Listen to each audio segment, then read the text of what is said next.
저는 남편과 이혼 후 홀로 살고 있는 30대 여성입니다. 이렇게 사연박스의 구독자분들과 만나게 되어 정말 반갑습니다. 다양한 여러분들의 이야기를 듣다 보면 마치 제가 경험한 일처럼 화가 나기도 하고 어떨 때는 감동하여 눈물을 흘리기도 하는데요. 오늘 들려드릴 제 스토리가 여러분들께 어떻게 다가올지 궁금하네요. 긴 이야기를 익명의 힘을 빌려 풀어내는 것이 처음이기도 한지라 잘할 수 있을지 살짝 긴장됩니다. 그래도 용기를 내 제 이야기를 시작해보도록 할게요. 먼저 제 어린 시절의 이야기부터 꺼내보도록 하겠습니다. 저에게 어머니에 대한 기억이라 하면 어머니께서는 항상 아프셨다는 것밖에 없습니다. 수술과 입원을 반복하셨던 어머니께서는 제가 초등학교에 입학하자마자 돌아가셨고 그때부터 아버지와 단둘이 살기 시작했네요. 작은 회사를 운영하시던 아버지께서는 늘상 일에 바쁘셨고 더 많은 시간을 함께하지 못하는 것에 대해 저에게 많이 미안해하셨습니다. 하지만 지금 생각해보면 아버지께 서운했던 감정이 하나도 없을 정도로 저와 함께 있는 시간만은 최선을 다해주시곤 하셨던 분이셨어요. 아버지께서는 물려받은 건물이 몇 채 있으셨거든요. 거기서 나오는 임대료와 하시던 사업이 크게 어려웠던 적이 없었던 덕에 저는 물질적으로도 심적으로도 풍족한 생활을 할 수 있었어요.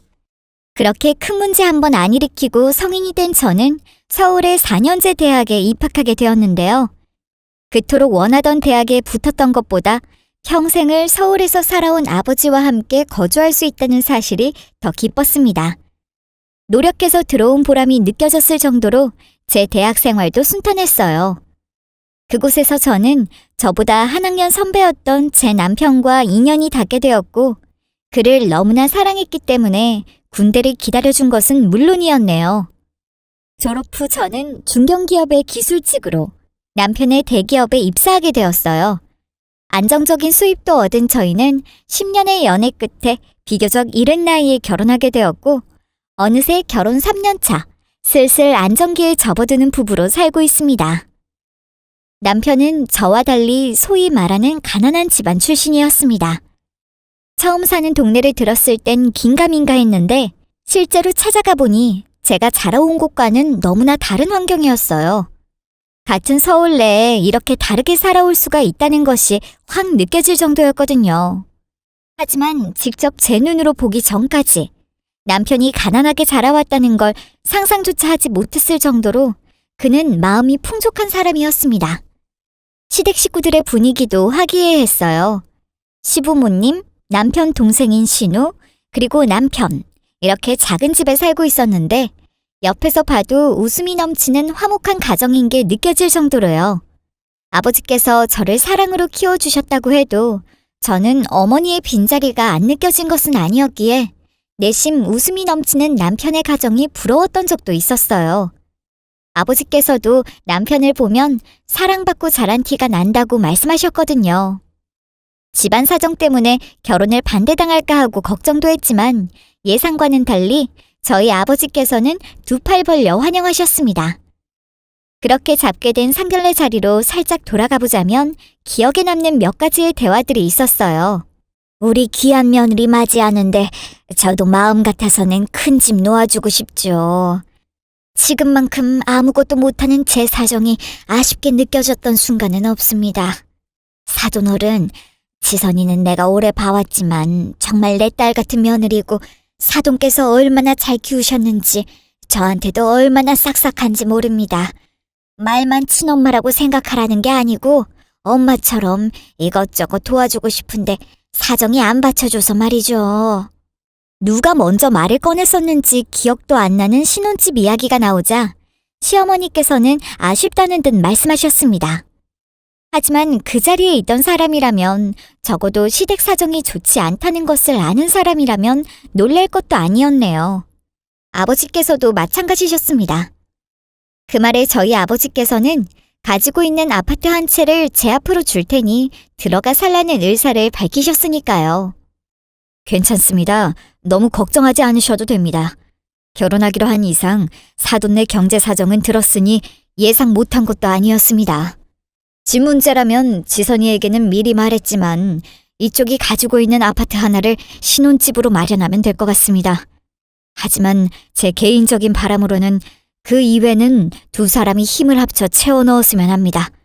이쪽 사정이 넉넉하고 쪼들리고의 문제가 아니라 저도 과거 집사람과 결혼 생활을 시작할 때 그렇게 시작했고 분명히 그 과정에서 배우는 게 있었기 때문입니다.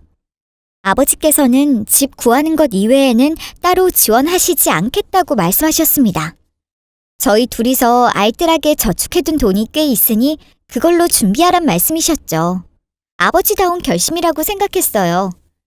저희 아버지께서는 수입이 많으셨지만 절대 허투루 쓰신 적이 없었던 분이셨기 때문이에요. 저에게도 항상 아래를 보며 근검절약하고 살 것을 강조하셨기 때문에 저도 아버지의 뜻을 이어 어느 정도 월급을 모아둔 상황이었습니다. 그렇게 상견례 자리는 무탈하게 마무리되었고 혼인신고와 합가까지 연이어 진행되었어요. 사실 여기까지 남편의 사정을 들으신 분들이라면 예상하셨겠지만 남편은 취업 후에 시부모님께 생활비를 매달 드리고 있었거든요. 시부모님께서 일을 안 하시기 때문이 아니었고 나이가 드셔서 일당직 외에는 구하기 어려웠기 때문에 꾸준한 수입원이 없으셨다고 들었어요. 남편이 이미 연애 중에 털어놓은 사실이었기 때문에 저는 딱히 간섭할 생각이 없었습니다. 꾸준히 드리던 생활비를 저랑 결혼했다는 이유만으로 갑자기 끊으라고 할 수도 없었으니까요. 남편이 먼저 미안하던 듯이 그 이야기를 꺼냈습니다. 자기야, 미리 말해야 할 것 같아서 말하는 거야. 내가 처음부터 우리 집 사정을 숨기지 않고 말했잖아. 자기와 장인께서는 그걸 알고도 날 받아주었고 항상 고맙고 미안하게 생각해.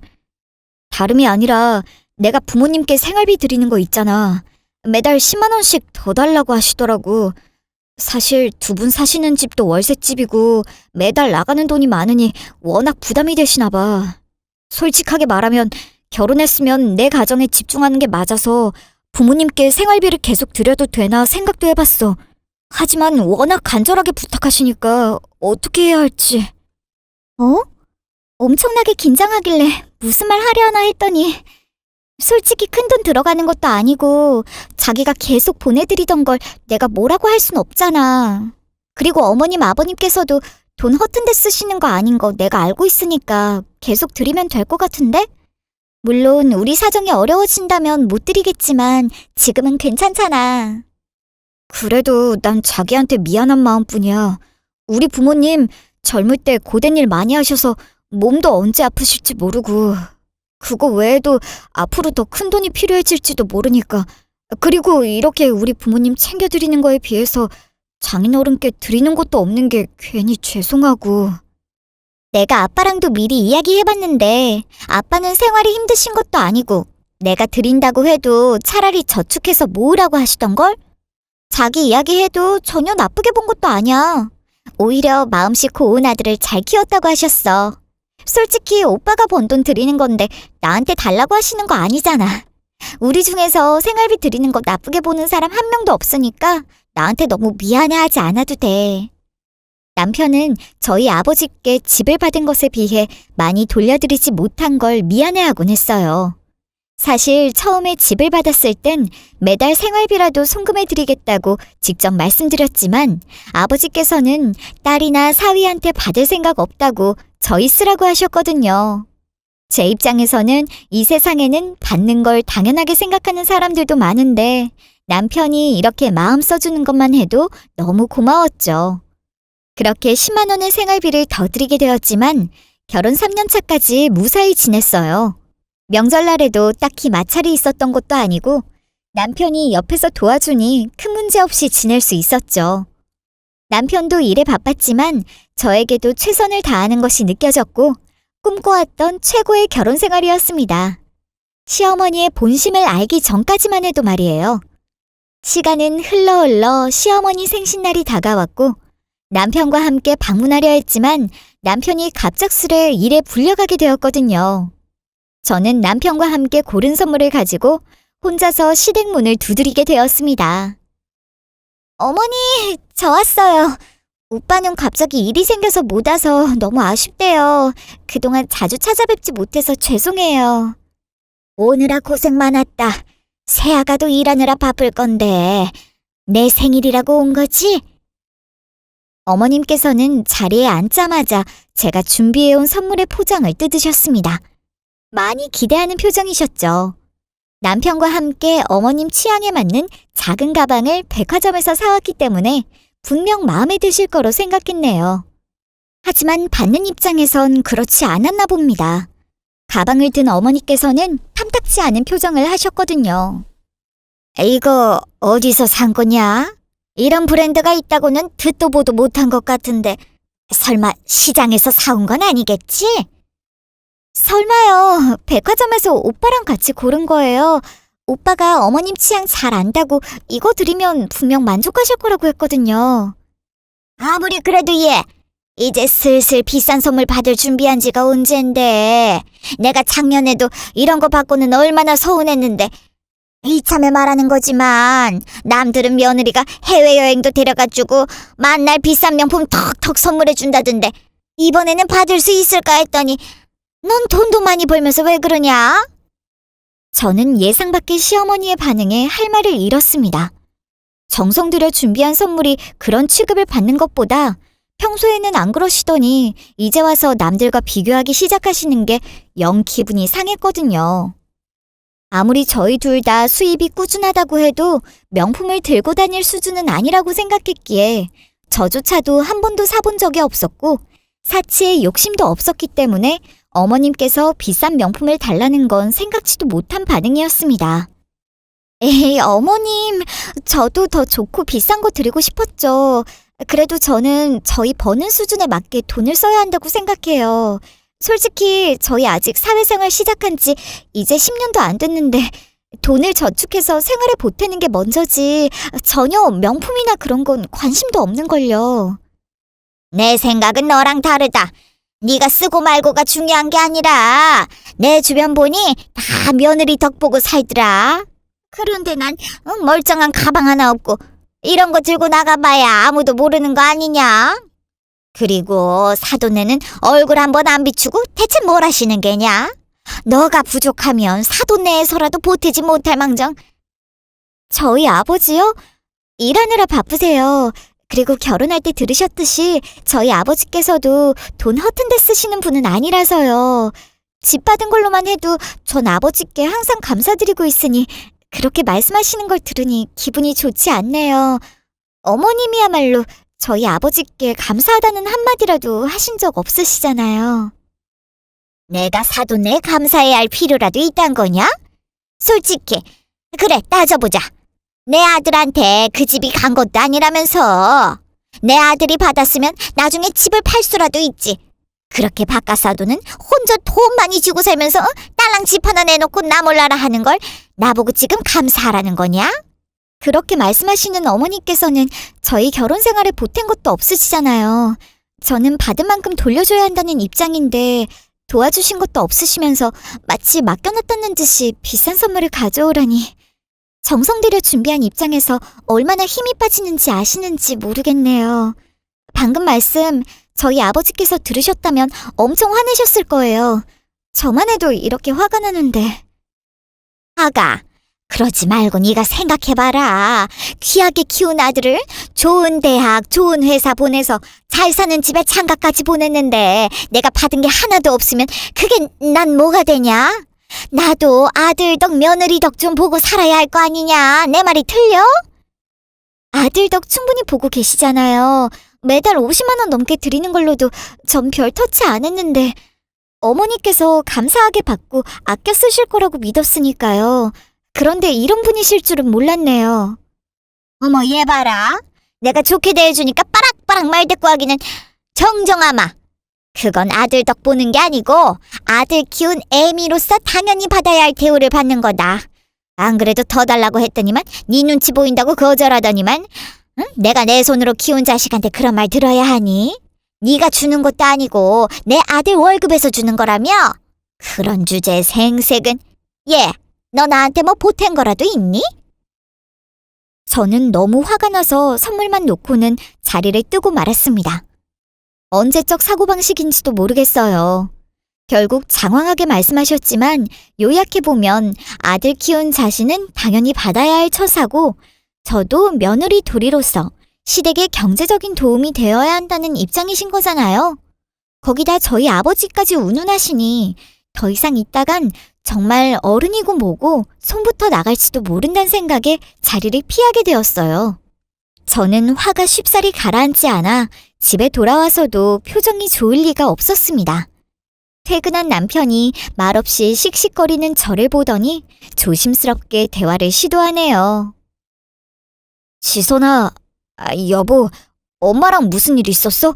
안 그래도 엄마한테 전화와서 받았더니 나한테 막 화를 내더라고. 대체 무슨 일인가 자기 입장도 들어봐야 한다고 끊었지만. 뭐? 나한테 그래놓고 오빠한테 전화까지 먼저 한 거야? 나 진짜 못 참겠어. 너무 기분이 나빠. 아니 생각해봐. 실컷 오빠도 없이 혼자 선물 챙겨서 어머님 드리려고 방문했는데 명품 안 가져왔다고, 남들은 며느리 덕보고 산다고 뭐라고 하시는 것도 모자라서 우리 아빠는 왜 자기한테 안 보태냐고 뭐라 하시는데 내가 거기서 기분이 좋을 리가 없잖아.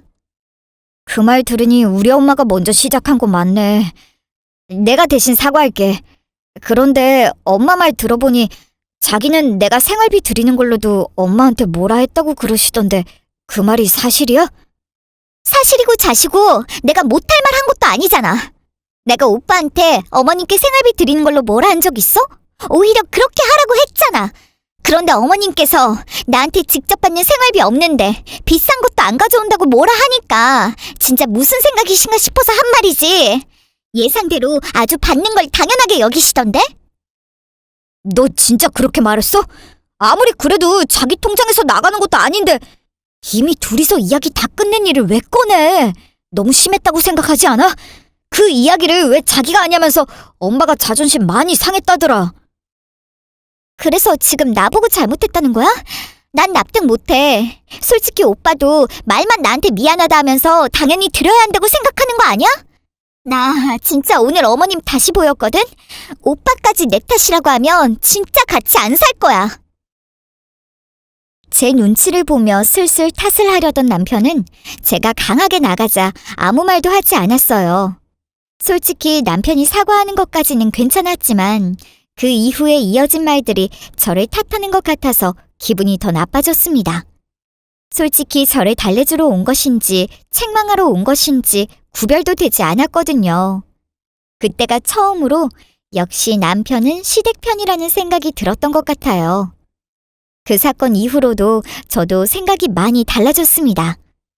처음으로 시댁에 빠져나가는 돈이 아깝다고 생각하게 되었으니까요. 남편에게도 입장을 확실히 하라고 못 박아 말하게 되었고, 그래도 생활이 필요하시다면 이때까지 드렸던 것만큼은 드리겠지만 더 이상 금액을 늘리는 일은 절대 없도록 하라고 못 박았습니다. 남편은 어쩔 수 없이 수긍하는 듯 보였어요. 저는 남편이 반성하길 바랐습니다. 자신의 태도가 잘못되었다는 걸 알고 제가 확실하게 표현한 만큼 반성하고 고쳐먹기를 바랐어요. 그리고 뒤끝 있는 성격도 아니었기에 너무 속상했지만 남편만 앞으로 잘한다면 그 사건을 잊어주기로 했어요. 시어머니와 일이 생긴 지 2달 후에는 저희 아버님 생신이셨습니다.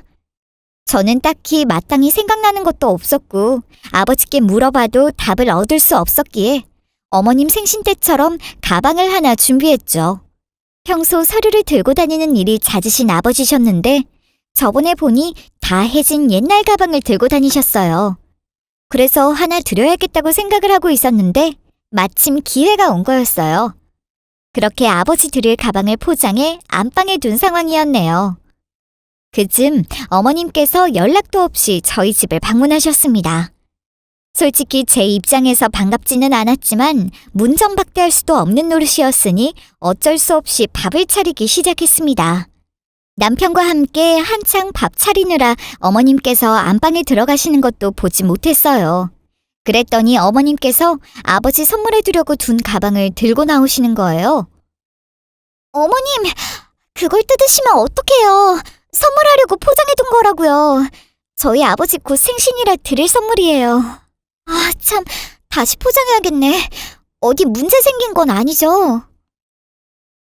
내 아들이 받은 건 줄 알고 뜯어봤지. 그거 가지고는 얘는 뭘 그리 호들갑이더냐? 그나저나 이거 꽤 감나가 보이는데 민석이 들고 다니는 게 어떠냐? 그 사돈어른 돈도 많이 버시는데 굳이 비싼 거 드릴 필요 없잖아. 남의 떡이 더 커 보인다고 하시는 말씀이신 것 같은데 저희는 집안 경조사에 정해진 비용을 지출하고 있었습니다. 즉, 어머님 생신 때 드린 가방과 가격도 별 차이가 나지 않았단 말이죠. 어머님 선물은 그렇게 불만을 표하시더니 저희 아버지 드릴 거라고 하니 탐이 난 듯 보였어요. 그래도 저는 거절의 의사를 표했죠.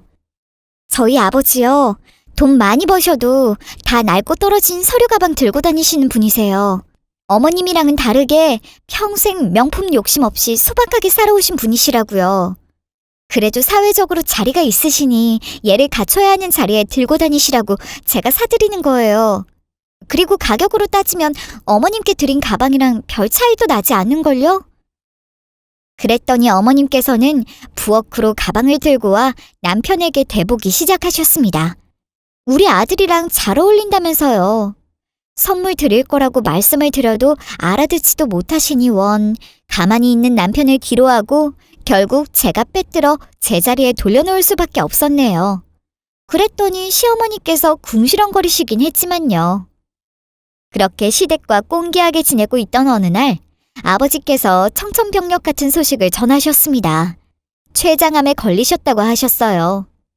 생각하지도 못한 건강 악화는 이미 빠른 속도로 진행되고 있었고 일만 하시고 사시느라 발견도 늦었던 탓에 치료 가능성이 희박하다고 전해들은 그런 상황이었습니다.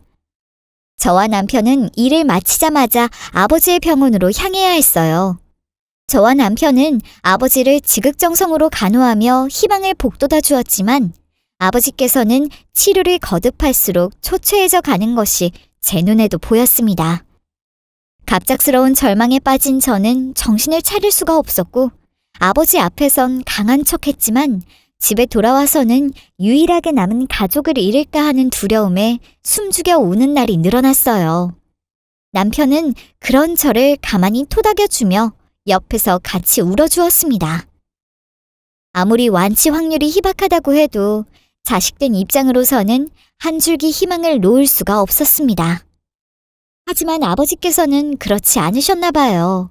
어느 날 평소처럼 병원을 방문한 저희를 앉혀놓고 아버지께서 말씀하셨습니다. 내가 슬슬 이제 유산 분배를 해야 할 때가 왔다고 생각한다. 이 병이란 게 갑작스럽게 떠나는 사람도 많으니 항상 준비하라는 말을 들어왔지만 그래도 나는 유언이라도 남길 수 있어 다행이라고 생각한다. 아빠, 그게 무슨 말이야. 건강하게 회복해서 오래오래 살아야지. 대체 왜 그런 힘 빠지는 소리를 하는 거야? 그랬으면 좋겠건만 하늘이 날 언제 데려가실지 모르는 게 느껴지는구나. 이제 우리 딸도 좋은 짝을 만났으니 난 미련 없이 떠나도 좋다. 드러나 보거라. 나는 모든 재산을 내 딸에게 물려줄 작정이었다. 하지만 김서방을 보아하니 나와 지선이에게 이때까지 잘해온 보답은 하고 가야 한다 생각한다. 김서방 앞으로는 서울의 건물 2채를 주마. 물론 내가 가진 자산에 비해선 작다고 생각할 수 있겠지만 그게 내가 해줄 수 있는 최선이다. 아버지께서는 벌써 미래를 준비하시는 듯 하셨습니다. 운영하시던 회사는 전문 경영인에게 물려주시고 남편에게는 서울의 건물 2채, 나머지 모두는 저에게 물려주신다고 하셨거든요. 그 말을 듣고 아버지께서 희망을 잃으신 것 같아서 눈물이 쉴 새 없이 흘러내렸어요. 남편도 꽤 놀란 듯 보였지만 아무 말도 하지 않고 아버지 말씀을 듣고만 있었네요. 솔직히 완쾌하시는 것이 가장 이상적인 상황이었지만 마음의 준비를 하신 아버지의 마음도 이해 못하는 것은 아니었습니다. 말씀드렸다시피 아버지의 몸에서는 빠른 속도로 암이 퍼져나가고 있었으니까요. 그렇게 한 달이 또 흘렀습니다. 아버지께서 저를 따로 병실로 부르셔서 그날 주말은 저 혼자 찾아뵙게 되었네요. 그리고는 생각지도 못한 진실을 마주하게 되었습니다. 모든 재산은 지선이 네가 받게 될 거다. 사실 내가 앞으로 얼마나 살 줄 모르는데 꽤 무모한 짓을 했구나. 김서방에게 일종의 시험에 들게 한 것이었다. 애미 네 앞으로 회사를 제외한 모든 유산을 돌린다고 유언장을 작성해둔 지 오래다. 그래도 김서방의 이때까지의 태도를 보아 마지막 확신이 필요했던 것뿐이었지. 하지만 역시 내 선택은 틀리지 않았구나. 아빠, 그게 무슨 말이야? 시험이라니? 이해를 못하고 있던 저에게 들려주신 아버지의 설명을 요약해보자면 이랬습니다. 아버지께서는 회사를 전문 경영인에게 맡기고 그를 제외한 재산을 모두 저에게 물려주실 생각이었다고 합니다. 하지만 아버지 사후 시댁에서 분쟁이 날 것이 영 걸리셨다고 하시네요. 괜히 잘 지내는 딸의 가정에 분란을 일으키는 것이 아닌지 항상 걱정이셨다고 해요. 그래서 극히 일부만 사위 앞으로 돌려준다고 말씀하시고 그들의 반응을 보셨다는 거였어요. 며칠 전에 생판 찾아오지도 않던 사돈네에서 병문안을 왔더라. 내 결혼 이후 사돈네 소식을 들은 것이 얼마만인지. 아마 김서방에게서 연락을 받은 것이 분명하다. 그러고는 하는 말이 내 재산의 절반은 김서방 앞으로 받아야 합당하다고 말하는 것 아니겠느냐. 심지어 회사 지분은 없다니까 또 놀라면서 설득하려 들더라고. 내 그때 내 처음의 선택이 옳았다고 판단했다. 솔직히 말해봐라 지선아. 그 결혼 행복하냐? 시부모님께서도 아버지의 투병 사실을 모르시는 것은 아니었습니다. 제가 직접 전해드렸기 때문이죠. 하지만 몇 달 동안 병원에 계시는 동안 시부모님께서는 한 번도 아버지의 소식을 묻지 않으셨거든요. 저도 그 점이 너무 속상했지만 아버지 회복이 먼저니 괜히 얼굴 붉히고 싶지 않아 직접 말씀드리진 않았던 거예요. 아무튼 그렇게 코빼기도 안 보이던 사람들이 유산 이야기를 하러 찾아와서는 절반을 내놓으라고 했다고 합니다. 그제서야 아버지께서 그동안 있었던 모든 일들을 털어놓았습니다. 솔직히 그동안 시댁이랑 있었던 사건들 아버지께 괜히 걱정 끼쳐드릴까봐 먼저 이야기를 못했거든요. 하지만 아버지께서는 이미 시부모님과 남편의 태도를 보아 눈치채신 듯 했어요. 제 이야기를 듣는 내내 아버지께서는 무덤덤한 표정이셨습니다. 내 그날의 태도를 보아하니 사돈이 무슨 생각인지 딱 알겠더라. 분명 내가 죽게 되면 큰 싸움이 일어날 거다. 건물 두 채도 헐값도 아닌데 그 이상을 탐내다니 욕심이 많은 사람들이야. 내 처음부터 몰랐단 것은 아니지만 김서방을 믿고 결혼을 시킨 건데 그조차도 역시 내 딸보단 부모가 우선이었던 게지. 지선아, 나는 네가 네 인생을 찾았으면 한다. 후회할 필요 없고 늦었다고 생각할 이유도 없다. 네 인생 이제 시작이다. 두려워하지 말거라. 아빠, 미안해. 정말 미안해. 내가 잘못했어. 저는 그런 아버지의 손을 꼭 잡고 눈물을 흘릴 수밖에 없었습니다. 시댁에서 아버지 앞에서마저 그런 태도를 보였다니 더는 참을 수가 없었거든요. 제 결심은 완전히 이혼으로 돌아섰어요. 제 편인 척 가면을 쓰고 있던 남편도 막대한 재산과 시댁의 간섭이 시작되니 본 모습을 드러낸 판에 제가 참을 이유는 없었습니다. 아버지께서는 며칠 후 눈을 감으셨습니다. 아버지를 떠나보내고 슬픔에 젖어있는 제 곁을 시댁 식구들이 장례식 내내 지켜주었습니다. 하지만 제 결심이 돌아설 리가 없었어요. 심지어 자기들 몫을 가질 때까지 돌아가면서 저를 감시하는 걸로 느껴져 불편할 따름이었네요. 그나마 다행이었다는 것은 아버지께서 돌아가시기 전에 제가 이혼하고 잘 살겠다는 결심을 밝히자 매우 평온한 표정을 지으셨다는 걸까요? 장례식이 끝나고도 한참 동안 집에서 울고만 있는 저를 남편은 옆에서 지극정성으로 간호해 주었습니다. 저는 아직 이혼 결심을 남편에게 직접 말하지 않았어요. 더 확실한 증거가 있으면 좋겠다고 생각했기 때문이죠. 그래서 집으로 돌아온 뒤부터 기회가 오기를 기다리고 있었네요. 그러던 어느 날 남편이 시댁에 방문한다는 소식을 전해왔습니다. 저는 이때다 싶어서 함께 방문하겠다고 했어요. 물론 증거를 잡을 수 있을까 싶어 녹음기를 켜둔 상태로요.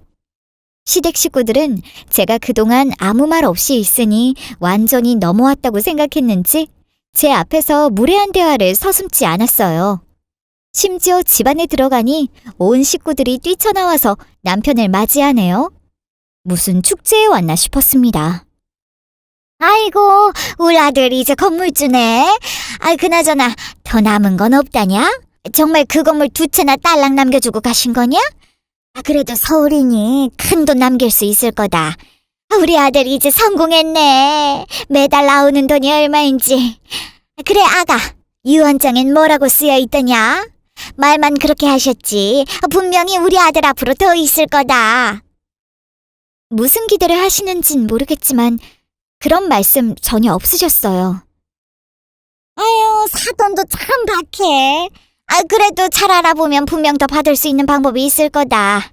그리고 내 며느리 앞으로 있는 것도 포함하면 우리 가족 이제 팔자 핀 거다. 어차피 결혼한 사이에 니께 내게 어디 있느냐? 잠자코 있자 제가 무슨 병풍으로 보이는지 지금 부모님 상당한 제 앞에서 못할 말이 없다 싶어서 한마디씩 하게 되었네요. 물론 시어머니 답변이 더 어이없었지만 말이에요. 지금 무슨 축제도 아니고 이렇게 나오시는 자체가 이해가 안 가네요. 네가 이해하고 말 것도 없다. 우리 아들 몫은 내가 챙겨야지. 안 그러냐? 그리고 뭐 초상집 분위기라도 바랬던 거냐?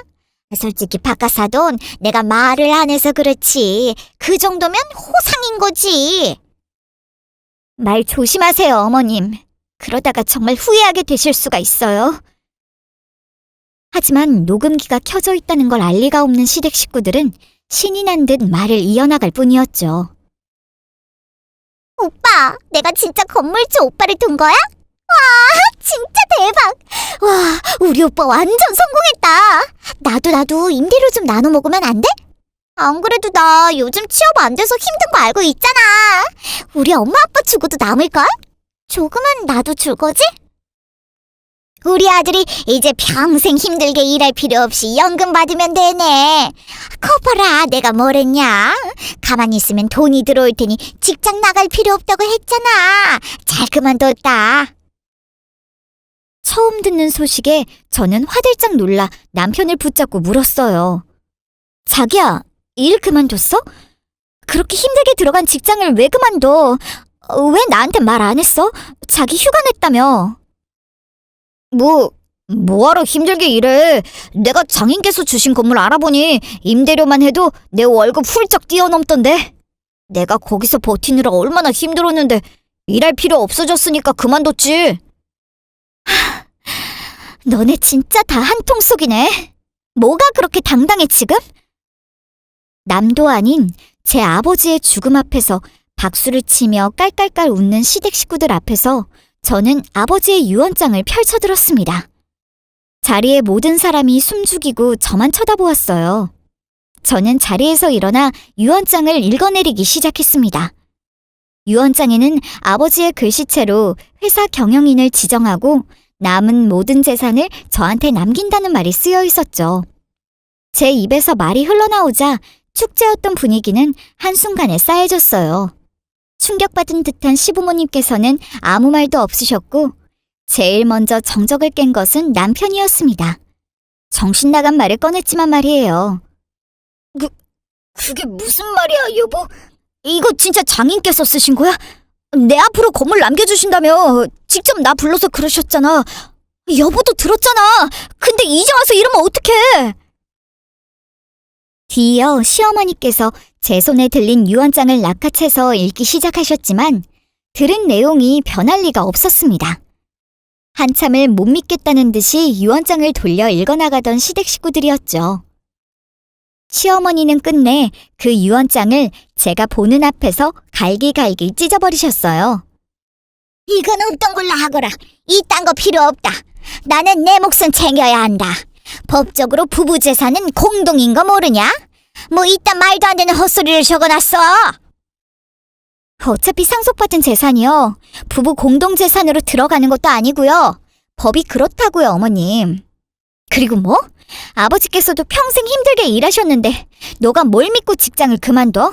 심지어 나한테 한마디도 없이 이런 짓을 꾸미고 있었다니. 우리 아빠가 역시 참 현명하셨네. 그리고 내가 미쳤냐? 진짜 유언장을 들고 오게?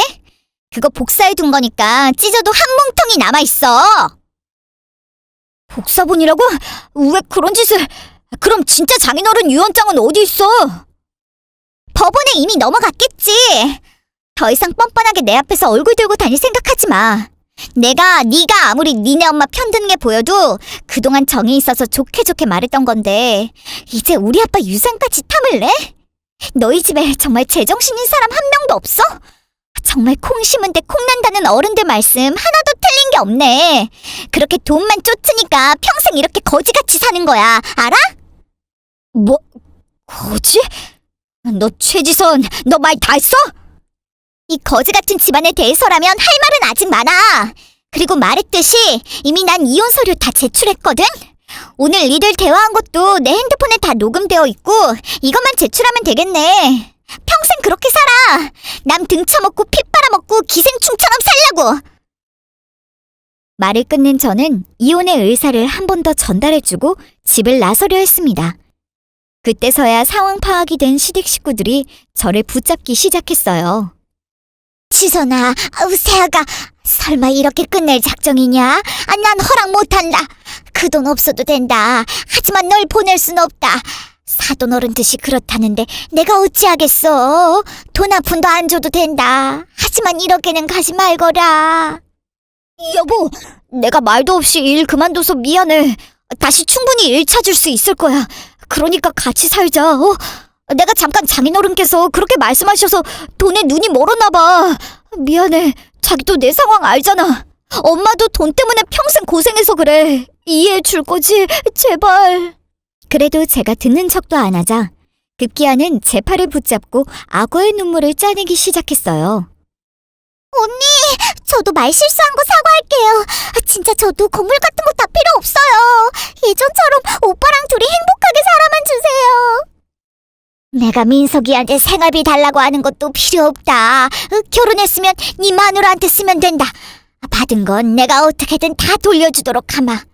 처음부터 당연히 그럴 참이었다. 이제 매달 내가 생활비를 보내도록 하마. 가증스럽기 짝이 없는 얼굴들을 뿌리치고 저는 집을 뛰쳐나오고야 말았답니다. 시댁에서 제가 밝힌 대로 이미 이혼 소송은 시작되었고 오늘 그들의 탐욕을 드러내는 추가 녹음본만 제출하면 되는 상황이었으니까요. 집으로 돌아온 저는 당장 현관의 비밀번호를 바꾸고 문을 걸어 잠갔습니다. 더 이상 남편과도 할 말이 없었기 때문이에요. 모든 증거 자료를 제출하는 것이 끝나고 평소처럼 출근하며 하루하루를 보내고 있었어요. 남편은 집에 들어오려 했지만 비밀번호를 알 수도 없었고 전화도 제가 다 차단해버린 탓에 연락도 안 되는 것이 답답했는지 어느 날은 회사 앞으로 찾아왔습니다. 여보, 진짜 이렇게 헤어지는 거야? 아니지, 잠깐 화나서 말을 그렇게 한 것뿐이지. 나 여보 믿어. 나도 여보 사랑하고 여보도 나 사랑하잖아. 나 다시 일하면 되니까 경력 살려서 좋은 직장 구할 수 있을 거야. 엄마도 진짜 후회하고 있어. 자기한테도 생활비 주신다니까 그냥 같이만 살아줘. 지금 내가 돈 몇 푼 때문에 이러는 걸로 보여? 나한테 돈을 주신다고? 그 더러운 돈 필요도 없고 받을 생각도 없거든? 그러니까 경찰 부르기 전에 싹 내 앞에서 사라져. 여보, 제발. 길 한복판에서 무릎을 꿇고 비는 남편이었지만 저는 무시하고 갈 길을 갈 뿐이었어요. 그 이후로도 시댁 식구들이 돌아가면서 문을 두드렸지만 저는 열어주지 않았죠. 실수했다는 말과 달리 사람 고쳐 쓰는 게 아니라고 그 이후에도 그들은 변하지 않는 모습을 보여줬습니다. 이혼 소장을 받았는지 그쪽에서도 변호사를 선임해 재산에 대한 자신들의 기여를 인정해달라고 악을 쓰는 모습이 보였거든요. 그래봐야 제가 물려받은 막대한 재산의 털끝에도 닿지 못했지만요. 애초에 유산 같은 특유 재산은 부부 공동재산으로 인정되지 않았을 뿐더러 혼인 파탄의 책임이 누구에게 있다고 판명이 났는지는 말 안 해도 아실 거라고 생각해요. 저는 위자료와 정신적 피해 보상까지 두둑하게 챙긴 채 자유의 몸이 되었습니다. 결국 저한테 사과하면서 같이 살아달라고 하면서도 속으로는 재산만 생각하던 그들이었어요.